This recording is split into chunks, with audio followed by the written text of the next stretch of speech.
आज भाकरीसोबत शेवग्याचं झणझणीत काळ्या मसाल्याचं कालवण खायची खूप इच्छा झाली. म्हणून काय केलं, 2 कांदे ठेचून गॅसवरती एका जाळीवरती भाजायला ठेवले. त्यानंतर शेवग्याच्या शेंगाची साल काढून कापून पाण्याने चांगले स्वच्छ धुवून घेतल्या.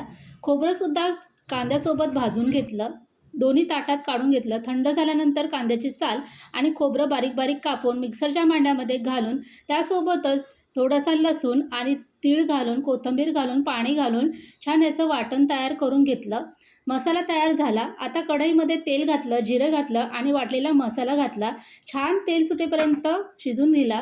नंतर यामध्ये सुके मसाले घातले. लाल तिखट, गरम मसाला, धणे पावडर आणि थोडंसं हळद पावडर आणि हे सुद्धा छान असं तेल सुटेपर्यंत शिजून घेतलं.